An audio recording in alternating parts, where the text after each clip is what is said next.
माननीय प्रधानमंत्री जी,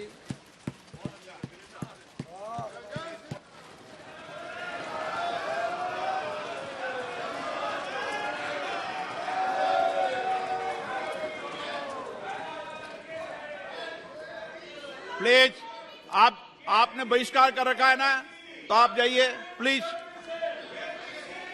okay, please बैठ जाइए।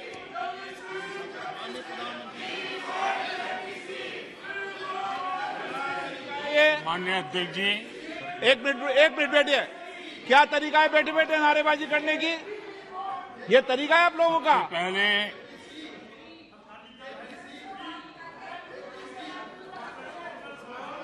देखिए माननीय सदस्य, मैं पुनः आपको चेतावनी दे रहा हूं, नहीं तो मुझे नेम करना पड़ेगा आपको।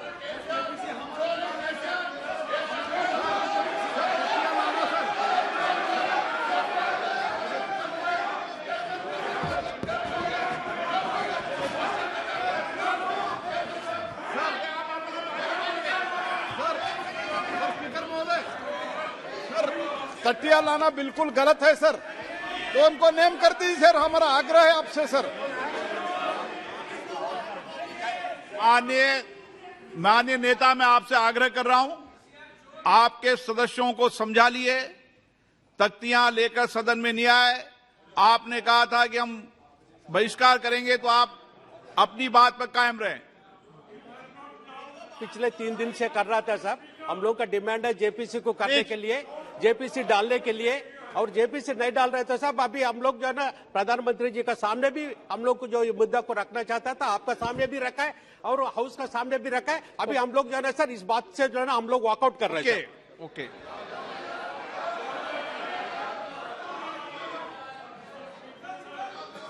बैठ जाइए आप।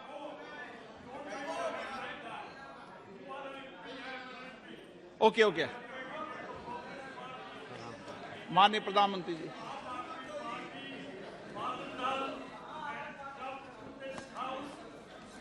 आदरणीय अध्यक्ष जी, सबसे पहले बजट पे मैं राष्ट्रपति जी के अभिभाषण पर धन्यवाद करता हूं, और ये मेरा सौभाग्य रहा है कि मुझे पहले भी कई बार राष्ट्रपति जी के अभिभाषण पर धन्यवाद करने का अवसर मिला है।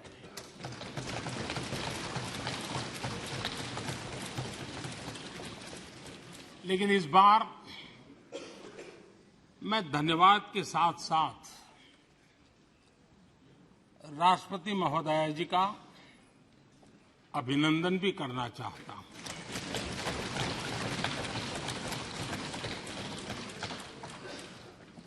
अपने विजनरी भाषण में राष्ट्रपति जी ने हम सबको और करोड़ों देशवासियों को मार्गदर्शन किया है। गणतंत्र के मुखिया के रूप में उनकी उपस्थिति ऐतिहासिक भी है और देश की कोटि कोटि बहन बेटियों के लिए बहुत बड़ा प्रेरणा का अवसर भी। आदरणीय राष्ट्रपति महोदया ने आदिवासी समाज का गौरव तो बढ़ाया ही है, लेकिन आज आजादी के इतने सालों के बाद आदिवासी समाज में जो गौरव की अनुभूति हो रही है, उनका जो आत्मविश्वास बढ़ा है,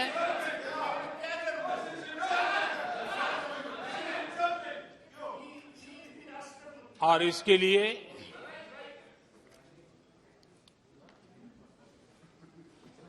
ये सदन भी और देश भी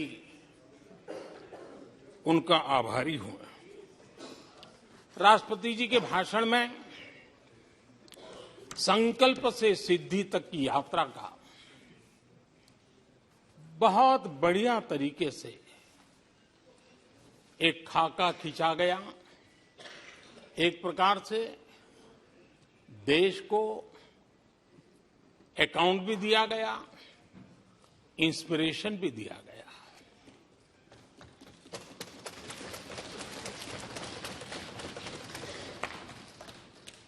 आदरणीय अध्यक्ष जी,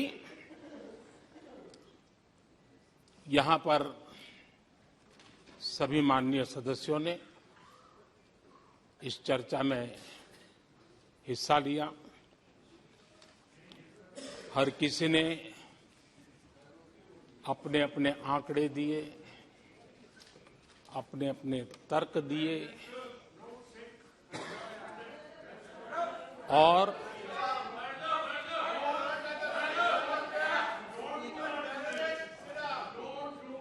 अपनी रुचि, प्रवृत्ति, प्रकृति के अनुसार सबने अपनी बातें रखी और जब इन बातों को गौर से सुनते हैं, उसे समझने का जब प्रयास करते हैं, तो ये भी ध्यान में आता है कि किसकी कितनी क्षमता है, किसकी कितनी योग्यता है, किसकी कितनी समझ है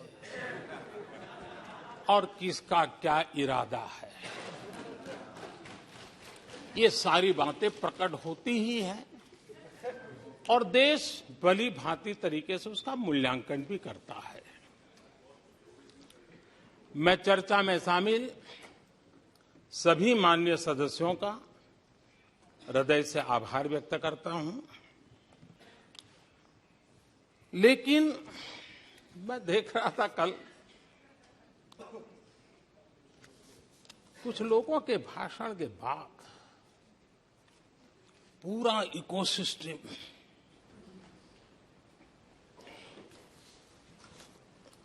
समर्थक उछल रहे थे और खुश होकर के कहने लगे, ये हुई है। मैं अंतिम बार बोल रहा हूं, आप सीट पर बैठे बैठे नहीं बोले, आप वरिष्ठ सदस्य हैं और कोई शब्दों को नहीं गलत। आप चुप रहिए। नो नो,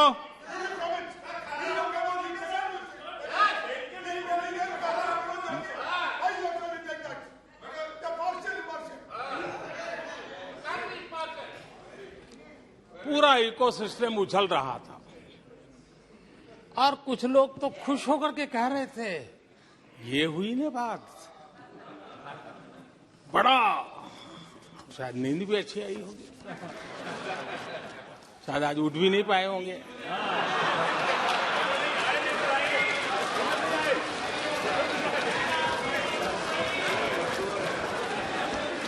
और ऐसे लोगों के लिए कहा गया है, बहुत अच्छे ढंग से कहा गया है, ये कह कह करके हम, ये कह कह कर हम दिल को बहला रहे हैं, ये कह कह के हम दिल को बहला रहे हैं। वो अब चल चुके हैं, वो अब चल चुके हैं, वो अब आ रहे हैं। माननीय अध्यक्ष जी, जब राष्ट्रपति जी का भाषण हो रहा था, कुछ लोग कन्नी भी काट गए और एक बड़े नेता महामहिम राष्ट्रपति जी का अपमान भी कर चुके हैं। जनजातीय समुदाय के प्रति, जनजातीय समुदाय के प्रति प्लीज प्लीज आपको पूरा नफरत भी मौका दिखाई प्लीज दी है प्लीज और हमारे जनजातीय समाज के प्रति उनकी सोच क्या है। देखिए, सदन सदन के तरीके से चलेगा। आप लोग बोले थे, सबने सुना था, कोई डिस्टर्बेंस नहीं हो। नो, गलत। लेकिन जब इस प्रकार की बातें टीवी के सामने कही गई तो भीतर पड़ा हुआ जो नफरत का भाव था, जो सच, वो बाहर आके ही रह गया। ये खुशी है। ठीक है, बाद में चिट्ठी लिख करके बचने की कोशिश तो की गई है। माननीय अध्यक्ष जी, जब राष्ट्रपति जी के भाषण पर चर्चा मैं सुन रहा था तो मुझे लगा कि बहुत सी बातों को मौन रह कर भी स्वीकार किया गया है। यानी एक प्रकार से सबके भाषण में सुनता था तब लगा कि राष्ट्रपति जी के भाषण के प्रति किसी को इतराज नहीं है, किसी ने उसकी आलोचना नहीं की। भाषण की हर बात, अब देखिए क्या कहा है राष्ट्रपति जी ने, मैं उन्हीं के शब्द कोट करता हूं। राष्ट्रपति जी ने अपने भाषण में कहा था, जो भारत कभी अपनी अधिकांश समस्याओं के समाधान के लिए दूसरों पर निर्भर था, वही आज दुनिया की समस्याओं के समाधान का माध्यम बन रहा है। राष्ट्रपति जी ने यह भी कहा था, जिन मूल सुविधाओं के लिए देश की एक बड़ी आबादी ने दशकों तक इंतजार किया, वे इन वर्षों में उसे मिली है। बड़े बड़े घोटालों, सरकारी योजनाओं में भ्रष्टाचार की जिन समस्याओं से देश मुक्ति चाहता था, वह मुक्ति अब देश को मिल रही है। पॉलिसी पैरालिसिस की चर्चा से बाहर आकर आज देश और देश की पहचान तेज विकास और दूरगामी दृष्टि से लिए गए फैसलों के लिए हो रही है। ये पैराग्राफ जो मैं पढ़ रहा हूं, वो राष्ट्रपति जी के भाषण के पैराग्राफ को मैं कोट कर रहा हूं। और मुझे आशंका थी कि ऐसी बातों पर यहां जरूर इतराज करने वाले तो कुछ लोग निकलेंगे, वो विरोध करेंगे कि ऐसा कैसे बोल सकते हैं राष्ट्रपति। लेकिन मुझे खुशी है, किसी ने विरोध नहीं किया, सबने स्वीकार किया, सबने स्वीकार किया। और माननीय अध्यक्ष जी, मैं 140 करोड़ देशवासियों का आभारी हूं कि सबके प्रयास के परिणाम आज इन सारी बातों को पूरे सदन में स्वीकृति मिली है। इससे बड़ा गौरव का विषय क्या हो। आदरणीय अध्यक्ष जी, सदन में हंसी मजाक, टीका टिप्पणी, नोक-झोंक, ये तो होता रहता है। लेकिन ये नहीं भूलना चाहिए कि आज राष्ट्र के रूप में गौरवपूर्ण अवसर हमारे सामने खड़े हैं। गौरव के क्षण हम जी रहे हैं। राष्ट्रपति जी के पूरे भाषण में जो बातें हैं, वो 140 करोड़ देशवासियों के सेलिब्रेशन का अवसर है। देश ने सेलिब्रेट किया है। माननीय अध्यक्ष जी, 100 साल में आई हुई ये भयंकर बीमारी, महामारी, दूसरी तरफ युद्ध की स्थिति, बटा हुआ विश्व, इस स्थिति में भी, इस संकट के माहौल में भी देश को जिस प्रकार से संभाला गया है, देश जिस प्रकार से संभला है, इससे पूरा देश आत्मविश्वास से भर रहा है, गौरव से भर रहा है। आदरणीय अध्यक्ष जी, चुनौतियों के बिना जीवन नहीं होता है, चुनौतियां तो आती हैं, लेकिन चुनौतियों से ज्यादा सामर्थ्यवान है 140 करोड़ देशवासियों का जज्बा। 140 करोड़ देशवासियों का सामर्थ्य चुनौतियों से भी ज्यादा मजबूत है, बड़ा है और सामर्थ्य से भरा हुआ है। इतनी बड़ी भयंकर महामारी, बटा हुआ विश्व, युद्ध के कारण हो रहे विनाश, अनेकों देशों में अस्थिरता का माहौल है, कई देशों में भीषण महंगाई है, बेरोजगारी, खाने पीने का संकट, और हमारे अड़ोस पड़ोस में भी जिस प्रकार से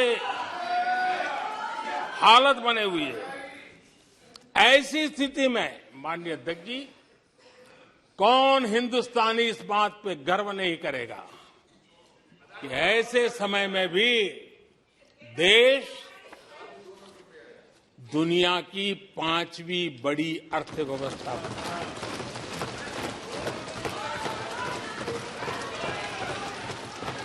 आज पूरे विश्व में भारत को लेकर के पॉजिटिविटी है, एक आशा है, भरोसा है। और माननीय अध्यक्ष जी, ये भी खुशी की बात है कि आज भारत को विश्व के समृद्ध देश ऐसे G20 समूह की अध्यक्षता का अवसर भी मिला। ये देश के लिए गर्व की बात है, ये देश के लिए गर्व की बात है, 140 करोड़ देशवासियों के लिए गौरव की बात है। लेकिन मुझे लगता है, पहले मुझे नहीं लगता था, लेकिन अभी लग रहा है शायद इससे भी कुछ लोगों को दुख हो रहा है। 140 करोड़ देशवासियों में किसी को दुख नहीं हो सकता है। वो आत्मनिरीक्षण करे, वो कौन लोग हैं जिसको इसका भी दुख हो रहा है। माननीय अध्यक्ष जी,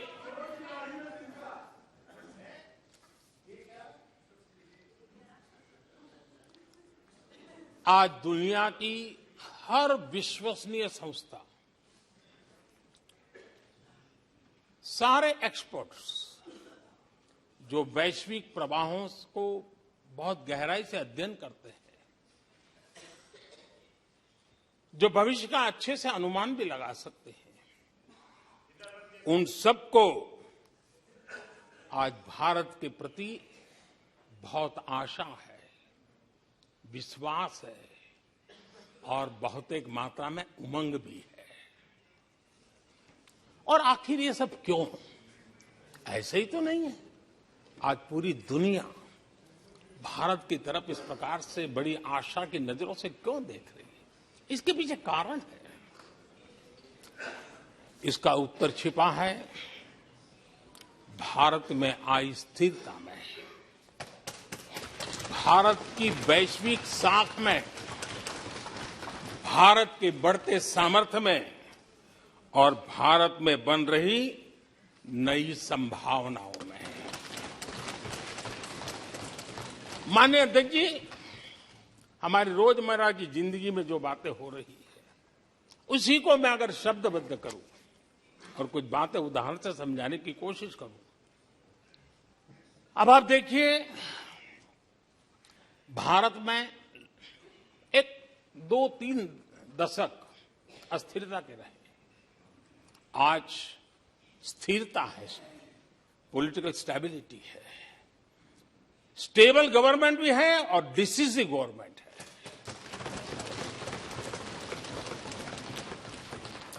और उसका भरोसा स्वाभाविक होता है। एक निर्णायक सरकार, एक पूर्ण बहुमत से चलने वाली सरकार,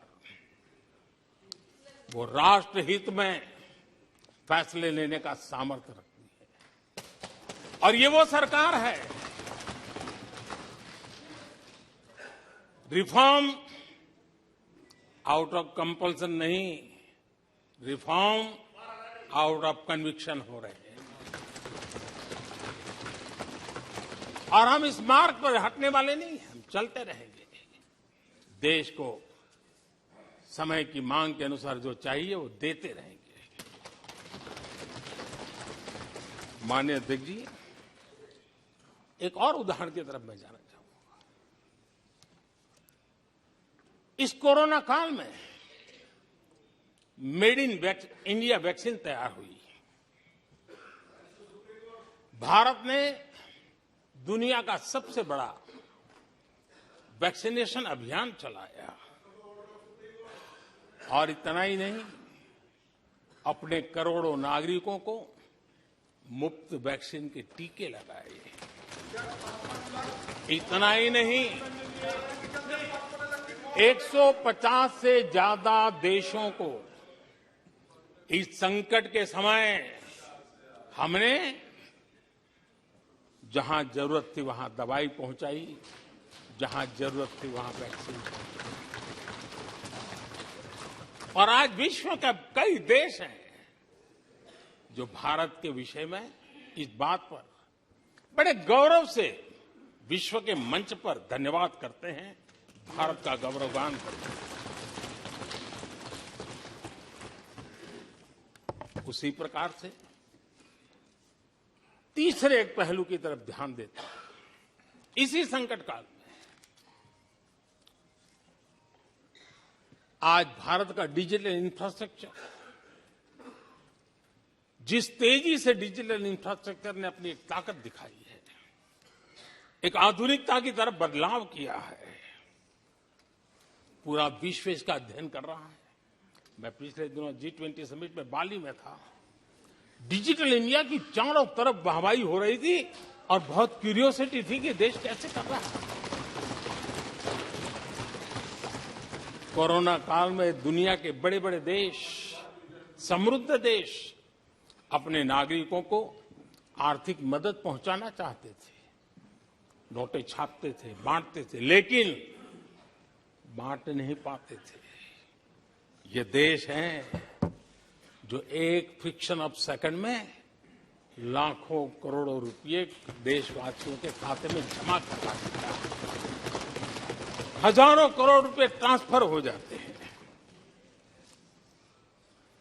एक समय था छोटी छोटी टेक्नोलॉजी के लिए देश तरसता था।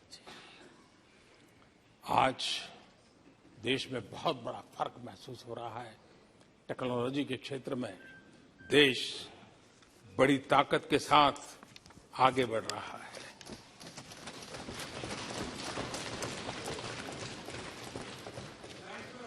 कोविन, दुनिया के लोग अपने वैक्सीनेशन का सर्टिफिकेट भी दे नहीं पाते जी। आज वैक्सीन लो, हमारे मोबाइल फोन पर हमारा सर्टिफिकेट दूसरी सेकंड पे अवेलेबल है। ये ताकत हमने दिखाई है। माननीय अध्यक्ष जी, भारत में नई संभावनाएं हैं। दुनिया को सशक्त वैल्यू और सप्लाई चेन, उसमें आज पूरी दुनिया ने कोरोना कालखंड ने सप्लाई चेन के मुद्दे पर दुनिया को हिला के रख दिया है। आज भारत उस कमी को पूरने की ताकत के साथ आगे बढ़ रहा है। कईयों को ये बात समझना बहुत देर लग जाएगी। भारत आज इसी दिशा में एक मैन्युफैक्चरिंग हब के रूप में उभर रहा है और दुनिया भारत की समृद्धि में अपनी समृद्धि देख रही है। माननीय अध्यक्ष जी, निराशा में डूबे हुए कुछ लोग इस देश की प्रगति को स्वीकार ही नहीं कर पा रहे हैं। उन्हें भारत के लोगों की उपलब्धियां नहीं दिखती है। अरे 140 करोड़ देशवासियों के पुरुषार्थ और प्रयास का परिणाम है, जिसके कारण आज दुनिया में डंका बजना शुरू हुआ है। उन्हें भारत के लोगों के पुरुषार्थ और परिश्रम से प्राप्त उपलब्धियां उनको नजर नहीं आ रही हैं। माननीय अध्यक्ष जी, पिछले 9 वर्ष में भारत में 90,000 स्टार्टअप्स और आज स्टार्टअप की दुनिया में हम दुनिया में तीसरे नंबर पर पहुंच गए। एक बहुत बड़ा स्टार्टअप इकोसिस्टम आज देश के टायर 2, टायर 3 सिटीज में भी पहुंच चुका है। हिंदुस्तान के हर कोने में पहुंचा है। भारत के युवा सामर्थ्य की पहचान बनता जा रहा है।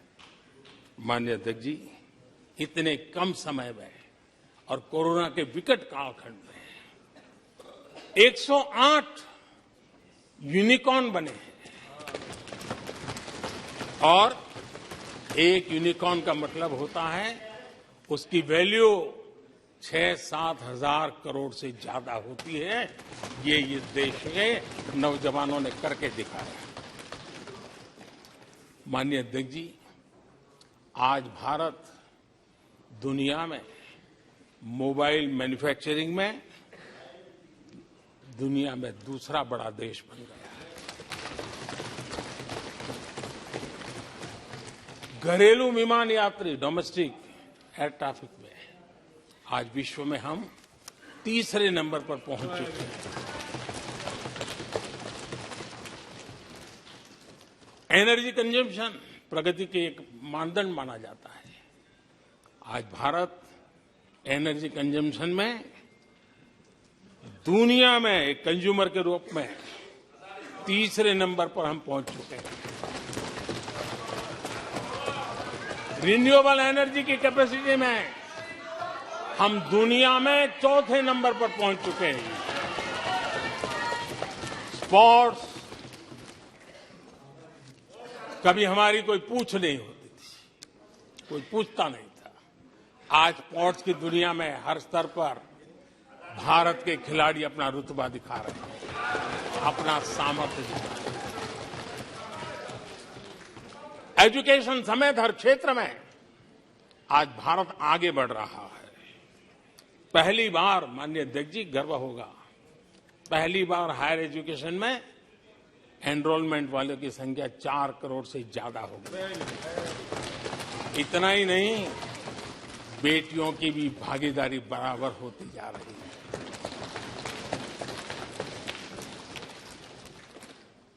देश में इंजीनियरिंग हो, मेडिकल कॉलेज हो, प्रोफेशनल कॉलेजेस हो, उसकी संख्या बहुत तेजी से बढ़ रही है। स्पोर्ट्स के अंदर भारत का परचम ओलंपिक हो, कॉमनवेल्थ हो, हर जगह पे हमारे बेटे, हमारी बेटियों ने शानदार प्रदर्शन किया है। माननीय अध्यक्ष जी, किसी भी भारतीय को ऐसी अनेक बातें मैं गिना सकता हूं। राष्ट्रपति जी ने अपने भाषण में कई बातें कही हैं। देश में हर स्तर पर, हर क्षेत्र में, हर सोच में आशा ही आशा नजर आ रही है।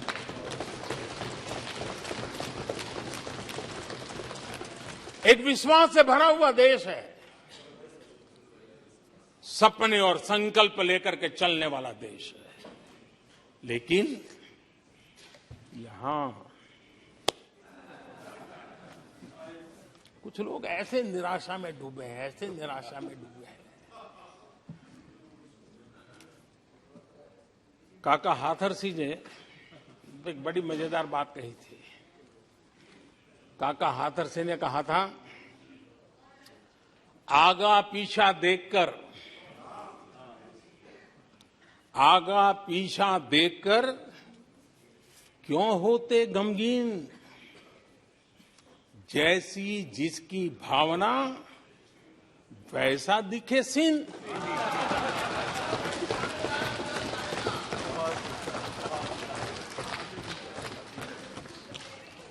आदरणीय अध्यक्ष जी, आखिर ये निराशा भी ऐसे नहीं आई है। इसके पीछे कारण है। एक तो जनता का हुक्म, बार बार हुक्म, लेकिन साथ साथ इस निराशा के पीछे जो अंतर मन में पड़ी हुई चीज है, जो चैन से सोने नहीं देती है, और क्या है? पिछले 10 साल में 2014 के पहले 2004 से 14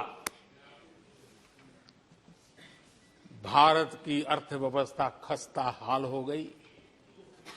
निराशा नहीं होगी तो क्या होगा? 10 साल में महंगाई डबल डिजिट रही, और इसलिए कुछ अगर अच्छा होता है तो निराशा और उभर करके आती है। और जिन्होंने बेरोजगारी दूर करने के वादे किए थे,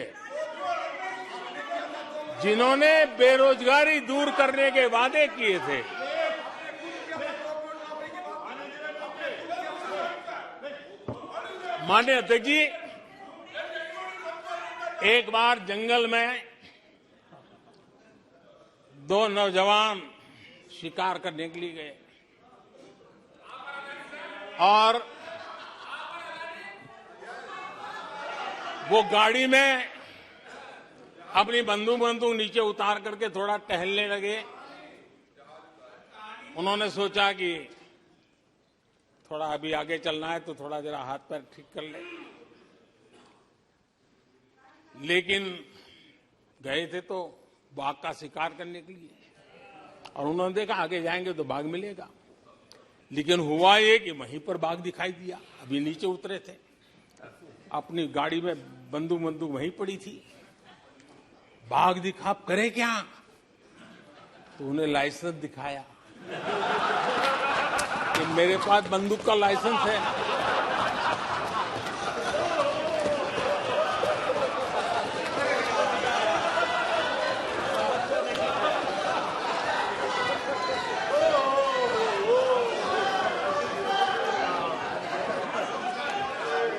इन्होंने भी बेरोजगारी दूर करने के नाम पर एक कानून दिखाया, वो कानून बना दिया है।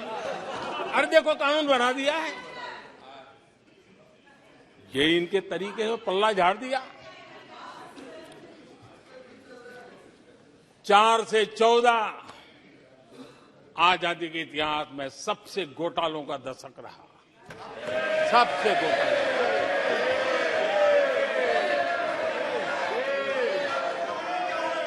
वही 10 साल, यूपीए के वो 10 साल, कश्मीर से कन्याकुमारी,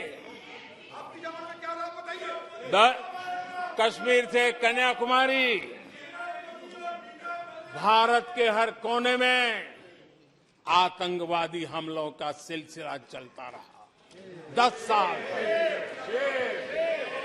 हर नागरिक असुरक्षित था। चारों तरफ यही सूचना रहती थी कि कोई अनजानी चीज को हाथ मत लगाना, अनजानी चीज से दूर रहना, वही खबरें रहती थी। 10 साल में जम्मू कश्मीर से लेकर नॉर्थ ईस्ट तक हिंसा ही हिंसा, देश उसका शिकार हो गया था। उस 10 साल में भारत की आवाज ग्लोबल प्लेटफॉर्म पर इतनी कमजोर थी कि दुनिया सुनने तक तैयार नहीं। आदरणीय अध्यक्ष जी, इनकी निराशा का कारण ये भी है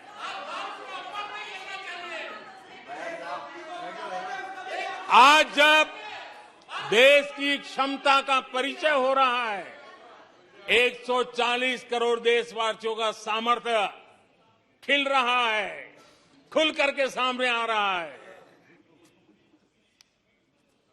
लेकिन देश का सामर्थ्य तो पहले भी था, लेकिन 4 से लेकर 14 तक इन्होंने वो अवसर गंवा दिया।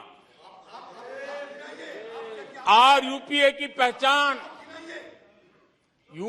पहचान बन गई, हर मौके को मुसीबत में पलट दिया, हर मौके को मुसीबत में पलट दिया। जब टेक्नोलॉजी इंफॉर्मेशन का युग बड़ी तेजी से बढ़ रहा था, उछल रहा था, उसी समय ये 2G में फंसे रहे, मौका मुसीबत में। सिविल न्यूक्लियर डील हुआ, जब सिविल न्यूक्लियर डील की चर्चा थी, तब ये कैश फॉर वॉट में फंसे रहे। ये खेल चले।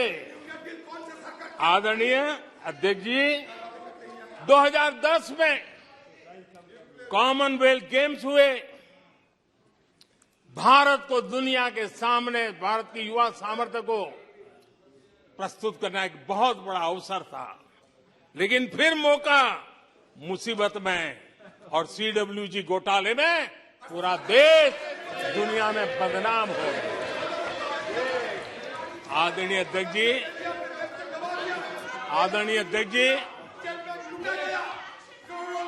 सदी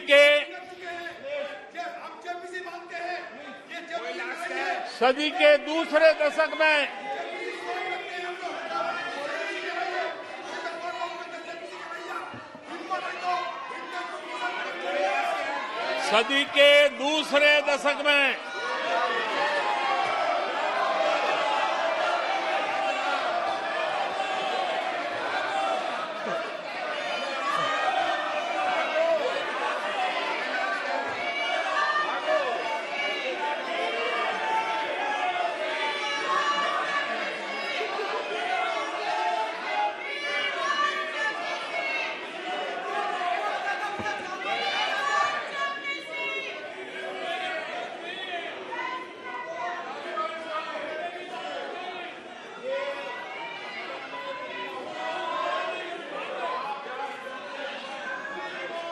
उचित नहीं है, ये संसदीय परंपराओं के अनुरूप नहीं है। आप बिना तथ्यों के बोलते हैं और फिर सुनते नहीं हैं। प्लीज बैठिए। नो, बैठिए। No no no no no. आदरणीय अध्यक्ष जी, ऊर्जा का किसी भी देश के विकास में अपना एक महात्म्य होता है, और जब दुनिया में भारत की ऊर्जा शक्ति के उभार की दिशा में चर्चा की जरूरत थी, इस सदी के दूसरे दशक में हिंदुस्तान की चर्चा ब्लैकआउट के नाते हुई। पूरे विश्व में ब्लैकआउट के वो दिन चर्चा के केंद्र में आ गए। कोयला घोटाला चर्चा में आ गया। आदरणीय अध्यक्ष जी, देश पर इतने आतंकी हमले हुए, 2008 के हमलों को कोई भूल नहीं सकता है, लेकिन आतंकवाद पर सीना तान कर आंख में आंख मिला करके हमले करने का सामर्थ्य नहीं था, उसे चुनौती को चुनौती देने की ताकत नहीं थी, और उसके कारण आतंकवादियों के हौसले बुलंद होते गए और पूरा देश 10 साल तक खून बहता रहा मेरे देश के निर्दोष लोगों का। वो दिन गए थे। आदरणीय अध्यक्ष जी, जब एलओसी एलएसी भारत के सामर्थ्य की ताकत का अवसर रहता था, उस समय डिफेंस डील को लेकर के हेलीकॉप्टर घोटाले और सत्ता को कंट्रोल करने वाले लोगों के नाम उसमें चिन्हित हो गए। आदरणीय अध्यक्ष जी, जब देश के लिए जरूरत थी और निराशा के मूल में ये चीजें पड़ी हुई है, सब उभर करके आ रहा है। आदरणीय अध्यक्ष जी, इस बात को हिंदुस्तान हर पल याद रखेगा कि 2014 के पहले का जो दशक था, द लॉस्ट डेकेड के रूप में जाना जाएगा, और इस बात को इनकार नहीं कर सकते कि 2030 का जो दशक है, ये इंडिया डेकेड है पूरे विश्व के लिए। आदरणीय अध्यक्ष जी, थैंक यू शशि जी।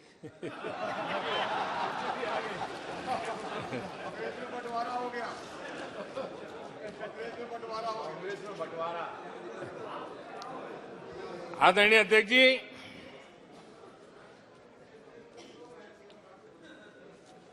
लोकतंत्र में आलोचना का बहुत महत्व मैं मानता हूं, और मैं हमेशा मानता हूं कि भारत जो कि मदर ऑफ डेमोक्रेसी है,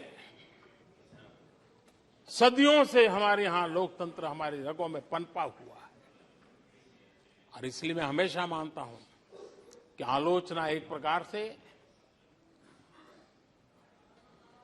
लोकतंत्र की मजबूती के लिए,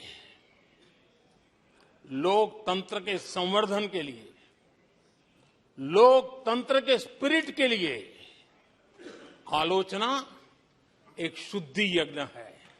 उस रूप में हम आलोचना को देखने वाले हैं। लेकिन दुर्भाग्य से बहुत दिनों से मैं इंतजार कर रहा हूं, कोई तो मेहनत करके आएगा,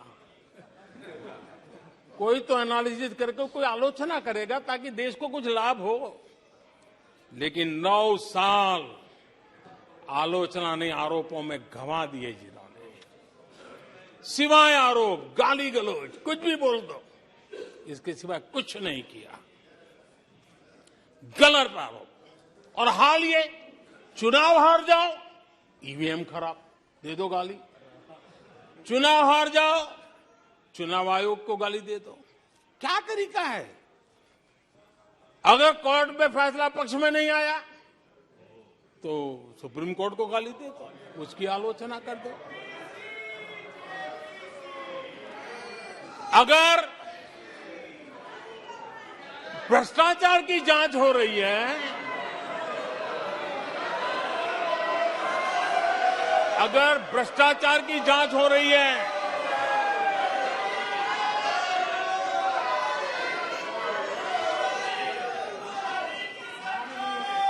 माननीय अध्यक्ष जी, अगर भ्रष्टाचार की जांच हो रही है तो जांच एजेंसियों को गाली दो।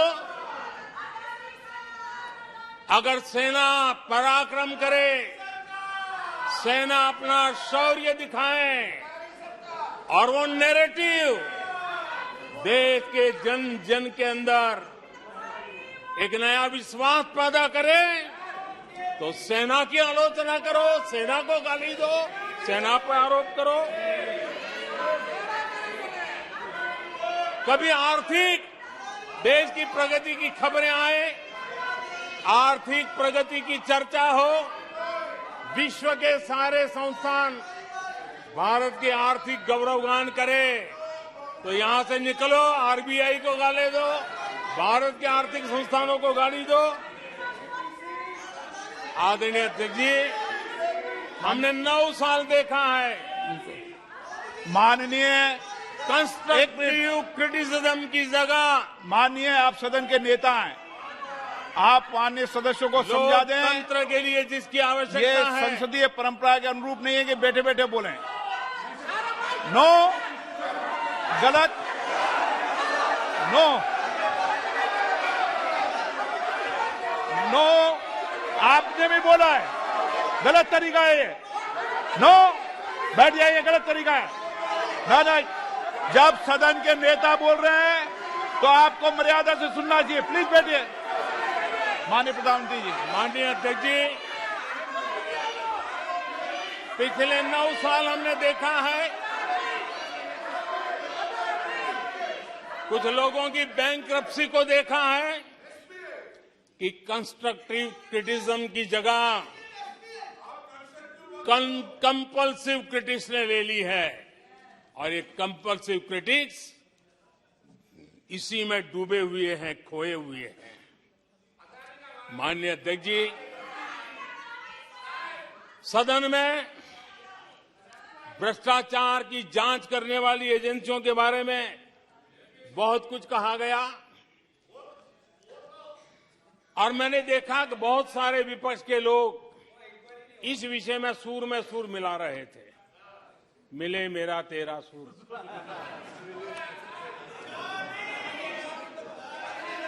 आदरणीय अध्यक्ष जी, मुझे लगता था देश की जनता,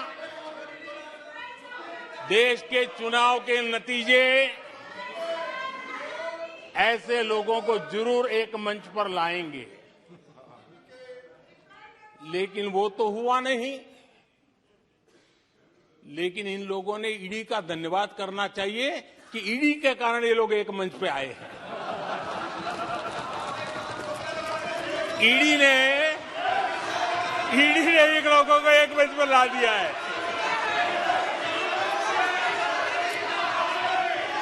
और इसलिए जो काम देश के मतदाता नहीं कर पाए,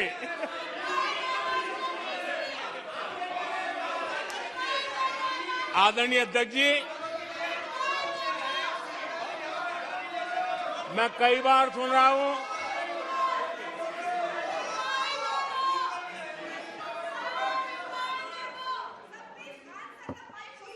माननीय अध्यक्ष जी, मैं कई बार सुन रहा हूं यहां कुछ लोगों को हार्वर्ड स्टडी का बड़ा क्रेज है। हार्वर्ड स्टडी है, बड़ा क्रेज है। कोरोना काल में ऐसा ही कहा गया था, और कांग्रेस ने कहा था कि भारत की बर्बादी पर हार्वर्ड में केस स्टडी होगी, ऐसा कहा था।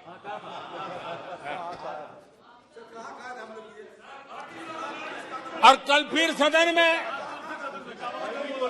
हार्वर्ड यूनिवर्सिटी में स्टडी की बात कल फिर हुई। लेकिन माननीय अध्यक्ष जी, बीते वर्षों में माननीय अध्यक्ष जी, बीते वर्षों में हार्वर्ड में एक बहुत बढ़िया स्टडी हुई है, बहुत इंपॉर्टेंट स्टडी हुई है। और उस स्टडी है, उसका टॉपिक क्या था मैं जरूर सदन को बताना चाहूंगा, और ये स्टडी हो चुकी है।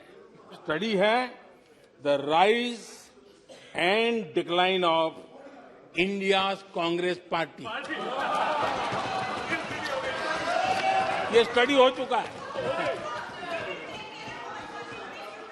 और मुझे विश्वास है अध्यक्ष जी, मुझे विश्वास है भविष्य में कांग्रेस की बर्बादी पर सिर्फ हार्वर्ड नहीं, बड़े बड़े विश्वविद्यालयों में अध्ययन होना ही होना है,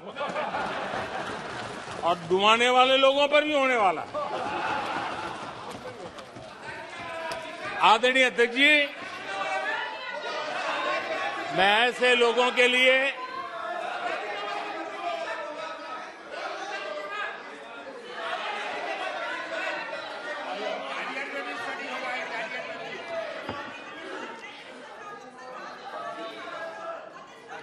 आदरणीय अध्यक्ष जी, इस प्रकार के लोगों के लिए दुष्यंत कुमार ने बहुत बढ़िया बात कही है और दुष्यंत कुमार ने जो कहा है बहुत फिट बैठता है। उन्होंने कहा है तुम्हारे पांव के नीचे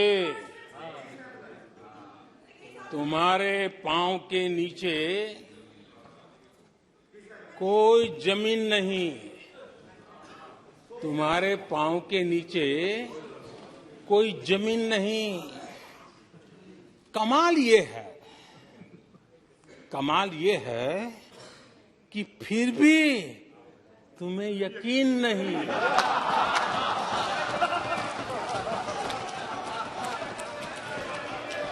माननीय अध्यक्ष जी,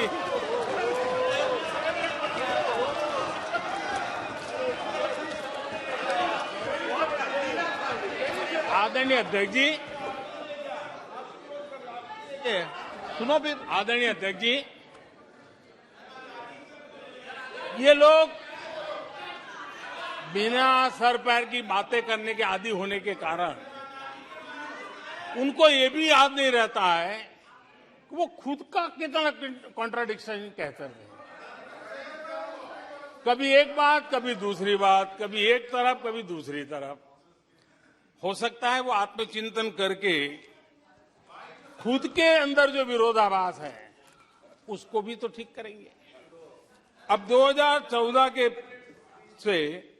2014 से ये लगातार कोस रहे हैं, हर मौके पर कोस रहे हैं, भारत कमजोर हो रहा है, भारत की कोई सुनने को तैयार नहीं है, भारत की दुनिया में कोई वजूद नहीं रहा, न जाने क्या क्या कहा। और अब क्या कह रहे हैं? अब कह रहे हैं कि भारत इतना मजबूत हो गया है कि दूसरे देशों को दबकाकर फैसले करवा रहा है।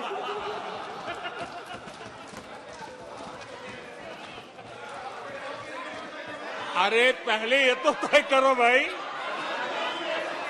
कि भारत कमजोर हुआ है कि मजबूत हुआ है। माननीय अध्यक्ष जी,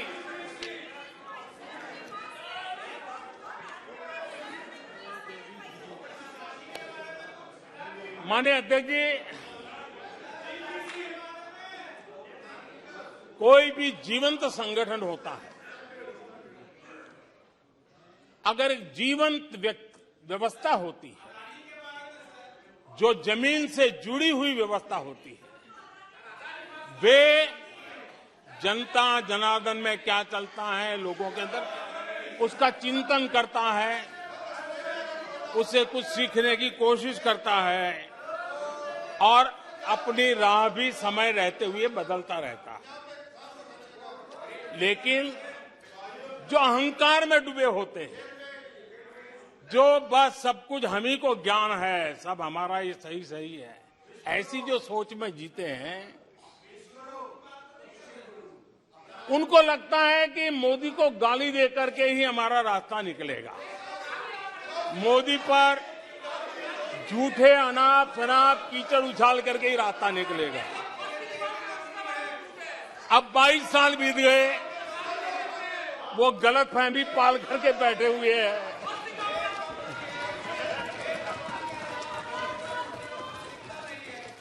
आदरणीय अध्यक्ष जी, मोदी पे भरोसा अखबार की सुर्खियों से पैदा नहीं हुआ है। मोदी पे ये भरोसा टीवी पर चमकते चेहरों से नहीं हुआ है।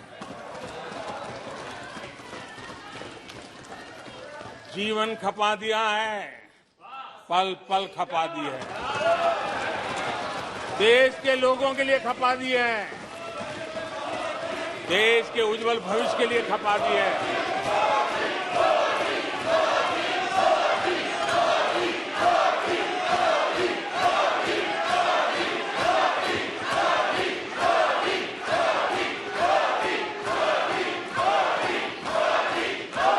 आदरणीय अध्यक्ष जी, आदरणीय अध्यक्ष जी,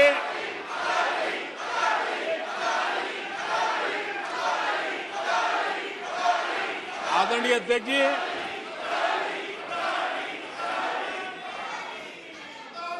जो देशवासियों का मोदी पर भरोसा है,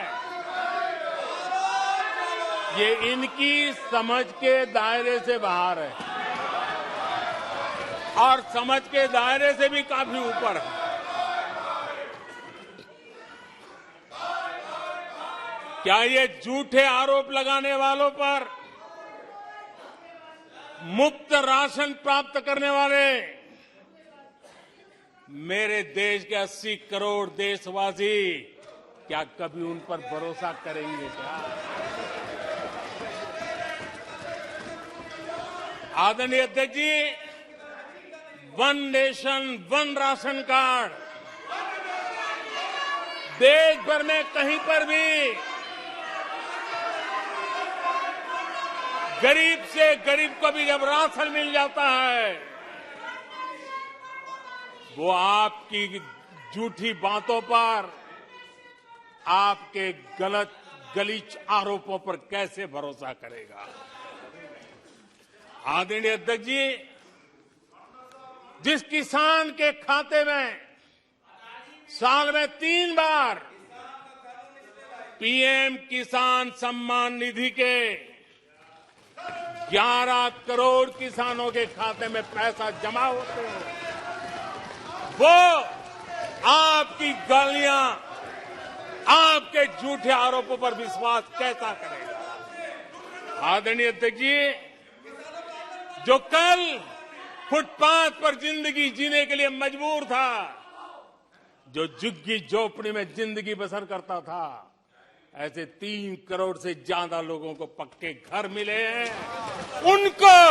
उनको तुम्हारी ये गालियां, ये तुम्हारे झूठी बातें क्यों वो भरोसा करेगा? अध्यक्ष जी, आदरणीय अध्यक्ष जी, 9 करोड़ लोगों को मुफ्त गैस का कनेक्शन मिला है, वो आपकी झूठ को कैसे स्वीकार करेगा? 11 करोड़ बहनों को इज्जत घर मिला है, शौचालय मिला है, वो आपके झूठ को कैसे स्वीकार करेगा? आदरणीय अध्यक्ष जी, आजादी के 75 साल बीत गए, 8 करोड़ परिवारों को आज नल से जल मिला है, वो माताएं तुम्हारे झूठ को कैसे स्वीकार करेगी? तुम्हारी गलतियों को, गालियों को कैसे स्वीकार करेगी? आयुष्मान भारत योजना से 2 करोड़ परिवारों को मदद पहुंची है, जिंदगी बच गई है उनकी। मुसीबत के समय मोदी काम आया है, तुम्हारी गालियां को वो कैसे स्वीकार करेगा? कैसे स्वीकार करेगा? आदरणीय अध्यक्ष जी, आपकी गालियां, आपके आरोपों को इन कोटि आदरणीय अध्यक्ष जी, आपकी गालियों को, आपके आरोपों को इन कोटि भारतीयों से होकर के गुजरना पड़ेगा, जिनको दशकों तक मुसीबतें में जिंदगी जीने के लिए तुमने मजबूर किया। आदरणीय अध्यक्ष जी, कुछ लोग अपने लिए, अपने परिवार के लिए बहुत कुछ तबाह करने पर लगे हुए हैं, अपने लिए, अपने परिवार के लिए जी रहे हैं।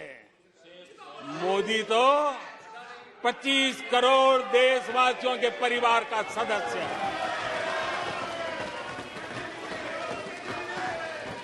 आदरणीय अध्यक्ष जी, 140 करोड़ देशवासियों के आशीर्वाद, ये मेरा सबसे बड़ा सुरक्षा कवच है, और गालियों के शस्त्र से, झूठ के शस्त्रास्त्रों से इस सुरक्षा कवच को कभी तुम भेद नहीं सकते हो। वो विश्वास का सुरक्षा कवच है। और इन शस्त्रों से तुम कभी भेद नहीं सकते हो। आदरणीय अध्यक्ष जी,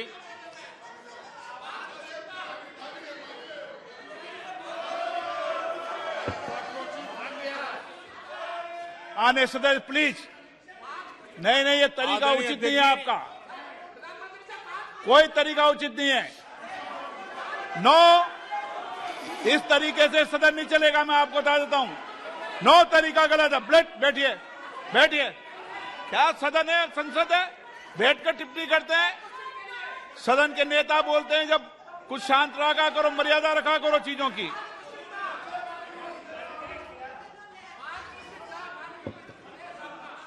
आदरणीय अध्यक्ष जी, हमारी सरकार कुछ बातों के लिए प्रतिबद्ध है। समाज के वंचित वर्ग को वरीयता,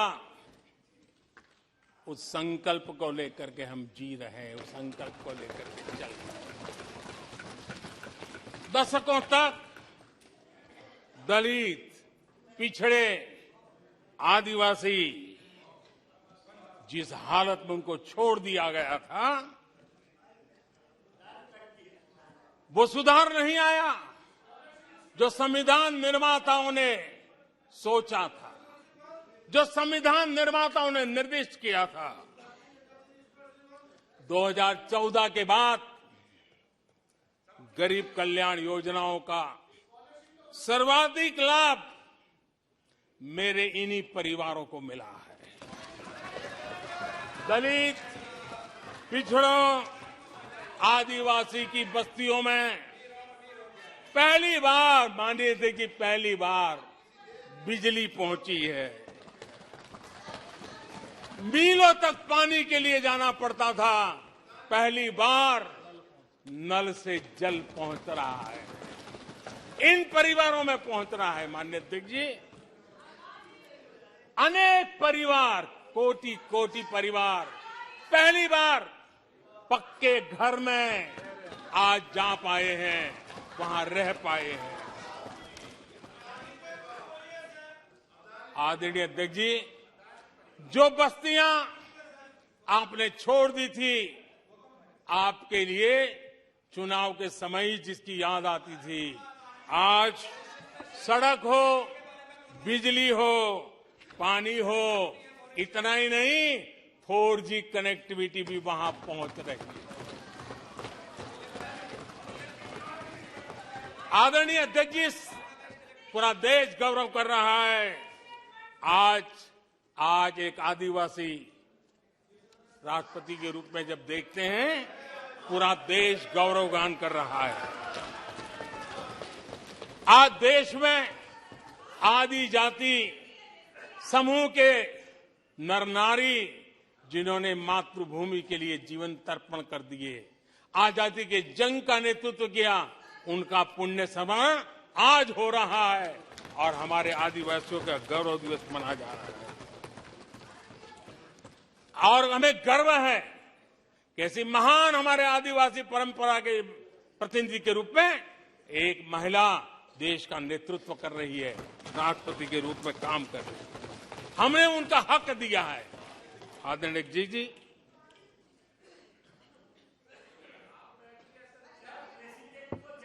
आदरणीय अध्यक्ष जी, हम पहली बार देख रहे हैं।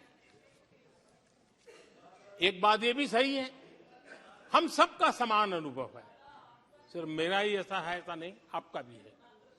हम सब जानते हैं कि जब मां सशक्त होती है तो पूरा परिवार सशक्त होता है।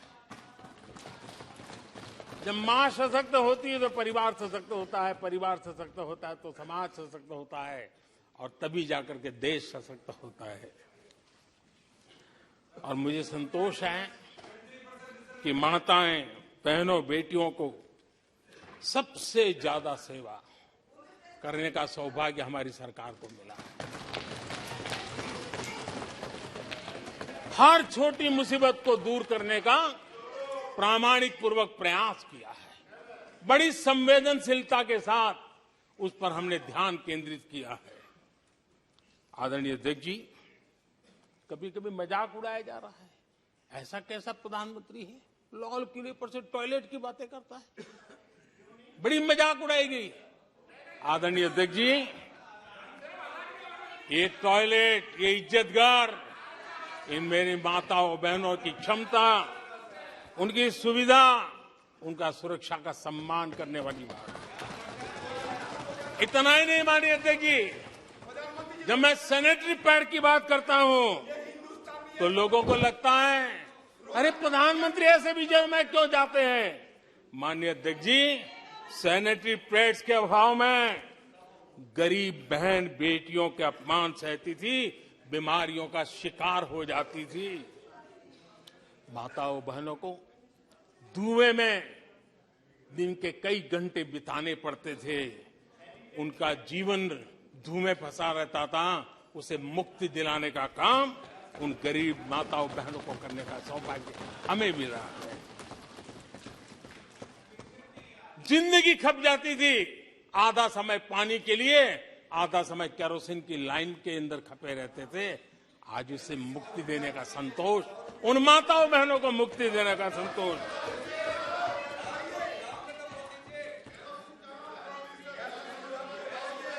माननीय अध्यक्ष जी, जो पहले चलता था, अगर वैसा ही हम चलने देते, शायद कोई हमें सवाल भी नहीं पूछता कि मोदी जी ये क्यों नहीं किया, वो क्यों नहीं किया, क्योंकि देश को आपने ऐसी स्थिति में ला दिया था कि इससे बाहर निकल ही नहीं सकता था।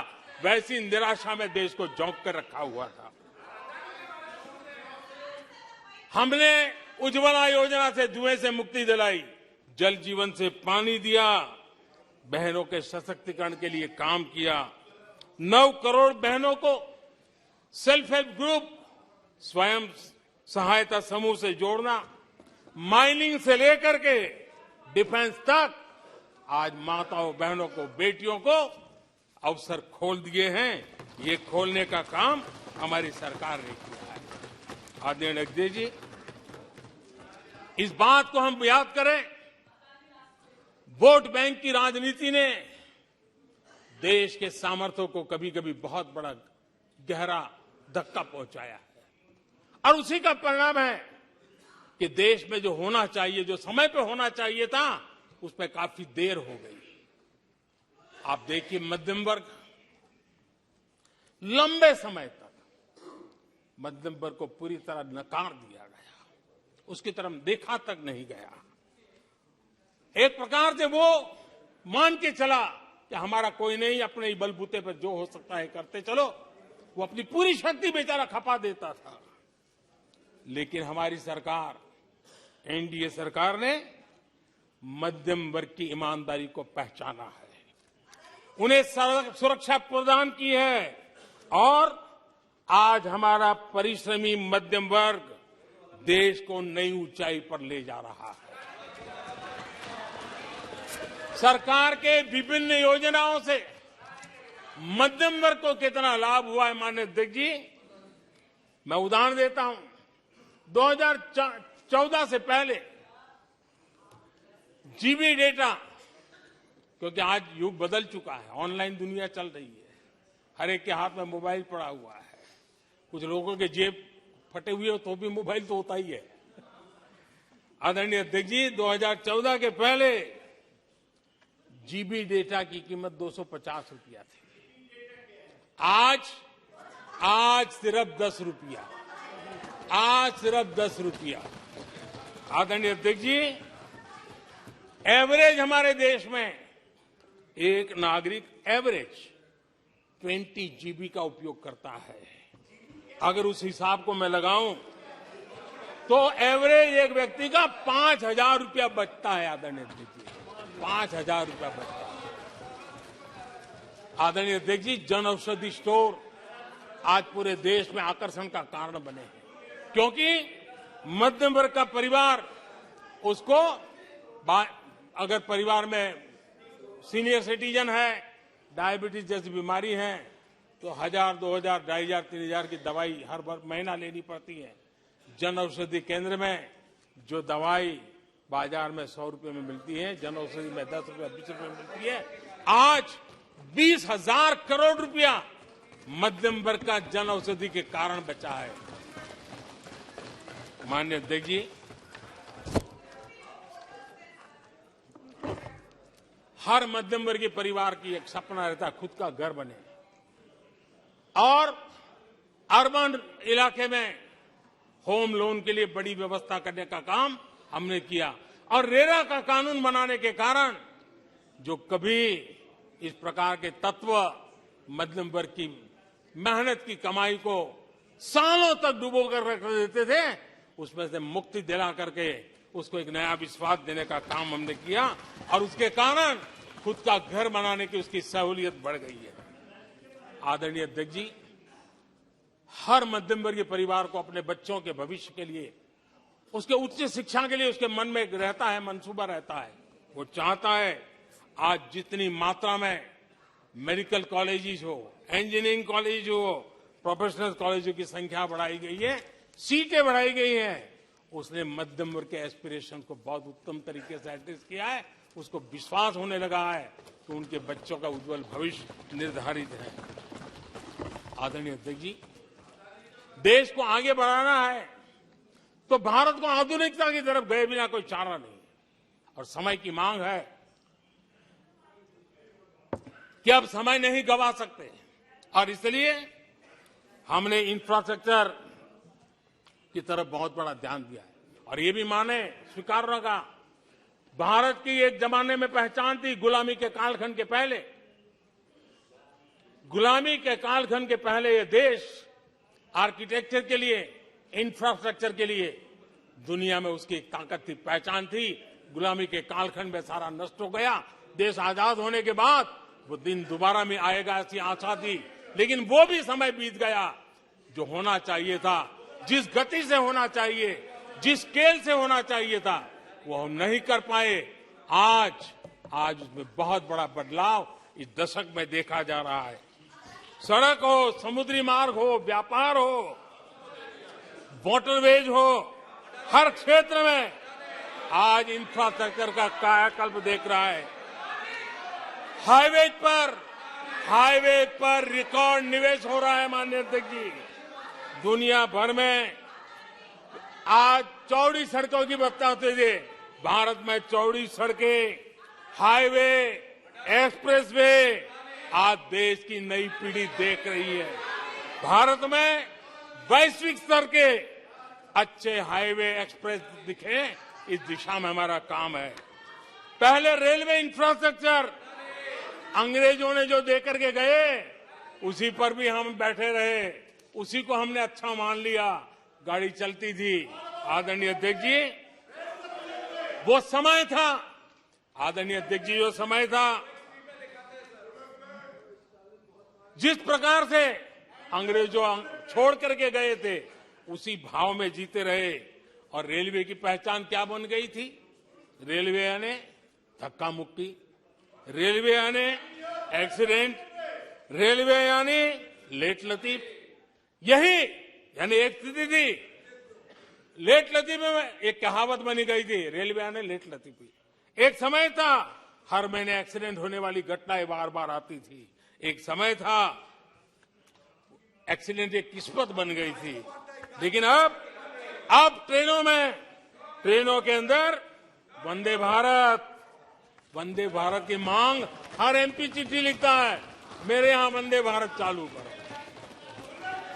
आज रेलवे स्टेशनों का कायाकल्प हो रहा है, आज एयरपोर्ट का कायाकल्प हो रहा है। 70 साल में 70 एयरपोर्ट, 70 साल में 70 एयरपोर्ट, 9 साल में 70 एयरपोर्ट। देश में वाटरवेज भी बन रहा है। आज वाटरवेज पर ट्रांसपोर्टेशन हो रहा है। आदरणीय अध्यक्ष जी, देश आधुनिकता की तरफ बढ़े, इसके लिए आधुनिक इंफ्रास्ट्रक्चर को बल देते हुए, आदरणीय अध्यक्ष जी, मेरे जीवन में, सार्वजनिक जीवन में 4-5 दशक मुझे हो गए, और मैं हिंदुस्तान के गांवों से गुजरा हुआ इंसान, 4-5 दशक तक उसमें से एक लंबा कालखंड परिव्राजक के रूप में बिताया है। हर स्तर के परिवारों से बैठने उठने का, बात करने का अवसर मिला है और इसलिए भारत के हर भूभाग को समाज की हर भावना से परिचित हूं और मैं इसके आधार पर कह सकता हूं और बड़े विश्वास से कह सकता हूं कि भारत का सामान्य मानवी पॉजिटिविटी से भरा हुआ है। सकारात्मकता उसके स्वभाव का, उसके संस्कार का हिस्सा है। भारतीय समाज नेगेटिविटी को सहन कर लेता है, स्वीकार नहीं करता। ये उसकी प्रकृति नहीं। भारतीय समुदाय का स्वभाव खुशमिजाज है, स्वप्नशील समाज है, सत्कर्म के रास्ते पर चलने वाला समाज है, सृजन कार्य से जुड़ा हुआ समाज है।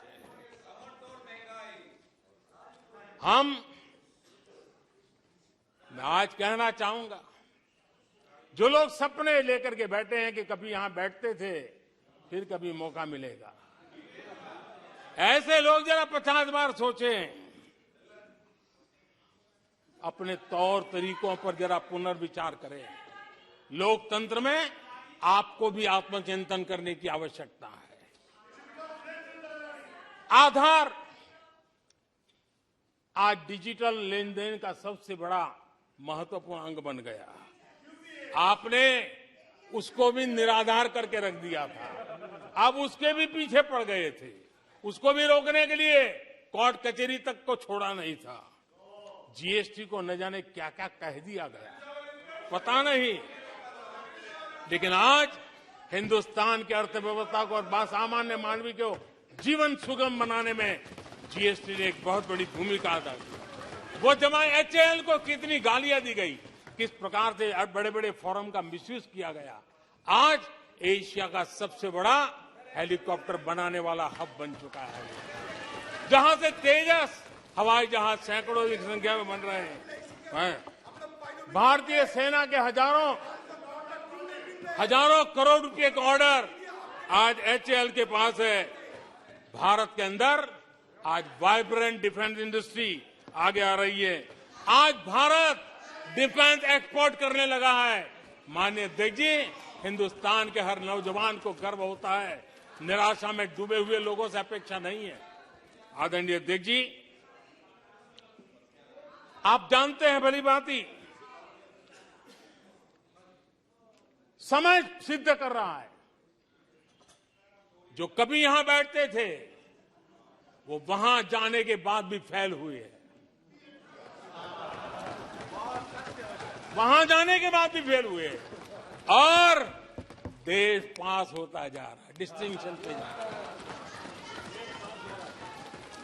और इसलिए समय की मांग है कि आज निराशा में डूबे हुए लोग थोड़ा स्वस्थ मन रख के आत्मचिंतन करें।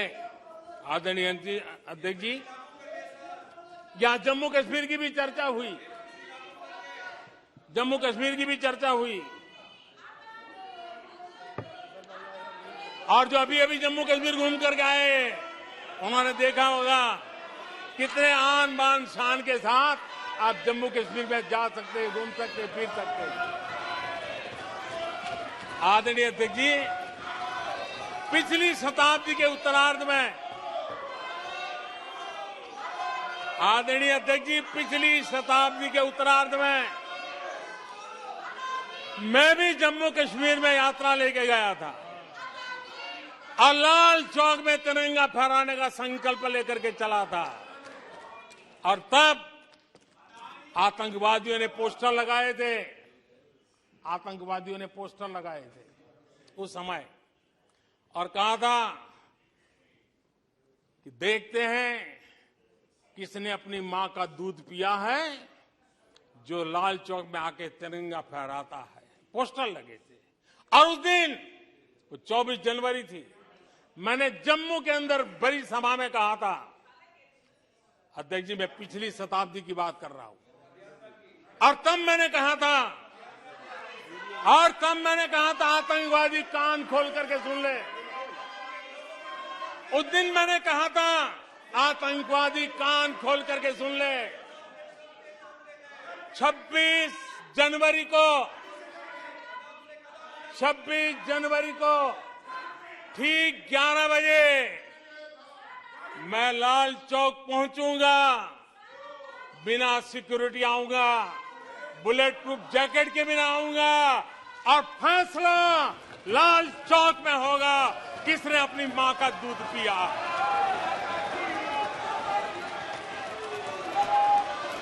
वो समय था माननीय अध्यक्ष जी। और जब श्रीनगर के लाल चौक में तिरंगा फहराया, उसके बाद मैंने मीडिया के लोग पूछने लगे। मैंने कहा था कि आमतौर पर तो 15 अगस्त और 26 जनवरी को जब भारत का तिरंगा लहराता है तो भारत के आयुध, भारत के बारूद सलामी देते हैं, आवाज करके देते हैं।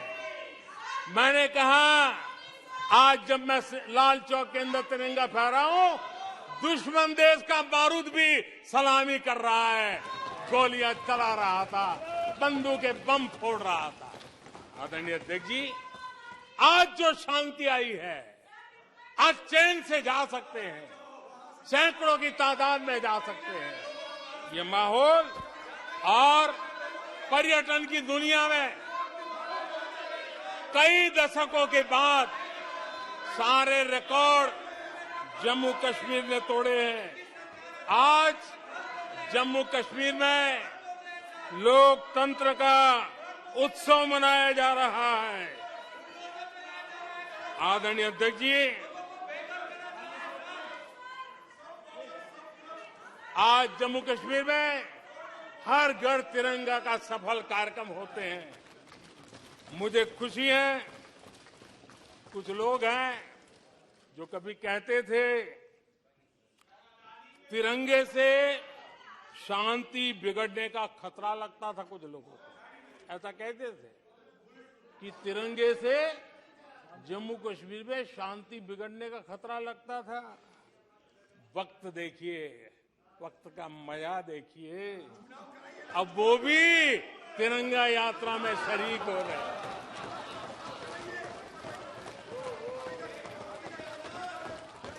और आदरणीय अध्यक्ष जी, अखबारों में एक खबर आई थी जिसकी तरफ ध्यान नहीं गया होगा।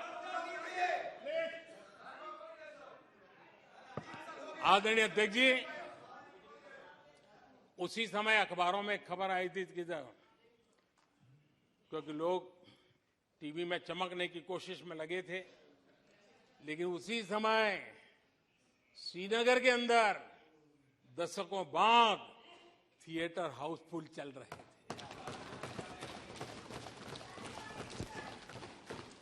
और अलगाववादी दूर दूर तक नजर नहीं आते थे। अब ये भी देश ने देखा है। आदरणीय अध्यक्ष जी, अभी हमारे साथी आखिरी हमारे माननीय सदस्य नॉर्थ ईस्ट के लिए कह रहे थे। मैं कहूंगा जरा एक बार नॉर्थ ईस्ट हो आइए। आपके जमाने का नॉर्थ ईस्ट और आज के जमाने का नॉर्थ ईस्ट, आधुनिक चौड़े हाईवे हैं, रेल की सुख सुविधा वाली सफर है, आप आराम से हवाई जहाज से जा सकते हैं।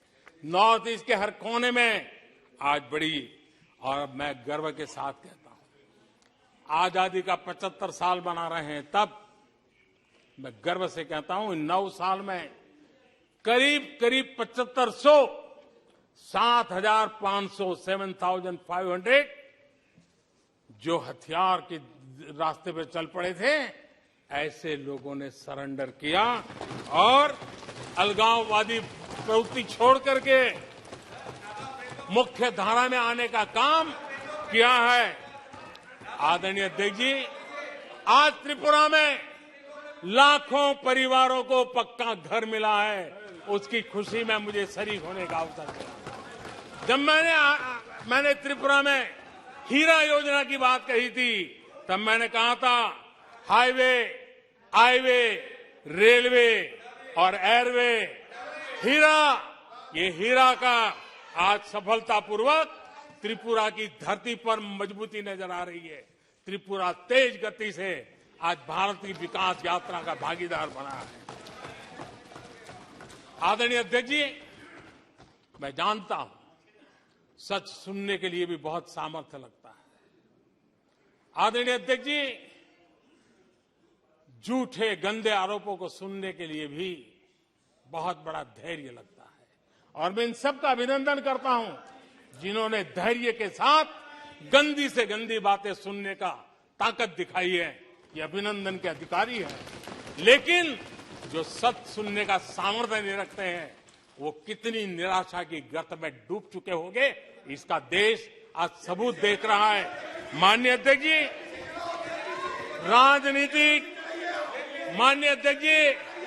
राजनीतिक मतभेद हो सकते हैं, विचारधाराओं में मतभेद हो सकते हैं, लेकिन ये देश अजरा अमर है। आओ हम चल पड़े 2047 आजादी के 100 साल मनाएंगे, एक विकसित भारत बना के रहेंगे, एक सपना लेकर के चले, एक संकल्प लेकर के चले, पूरे सामर्थ्य के साथ चले।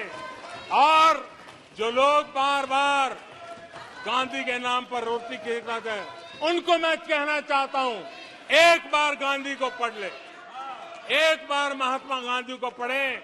महात्मा गांधी ने कहा था, अगर आप अपने कर्तव्यों को पालन करोगे तो दूसरे के अधिकारों की रक्षा उसमें निहित है। आज कर्तव्य और अधिकार के बीच में भी लड़ाई देख रहे हैं। ऐसी नासमझी शायद देश ने पहली बार देखी होगी। और इसलिए माननीय अध्यक्ष जी, मैं फिर एक बार आदरणीय राष्ट्रपति जी को अभिनंदन करता हूं, राष्ट्रपति जी का धन्यवाद करता हूं। और देश आज यहां से एक नए उमंग, नए विश्वास, नए संकल्प के साथ चल पड़ा है। बहुत बहुत धन्यवाद। धन्यवाद। प्रस्ताव पर सदस्यों के अनेक संशोधन प्रस्तुत प्रस्ताव किए गए। सभा की सहमति हो तो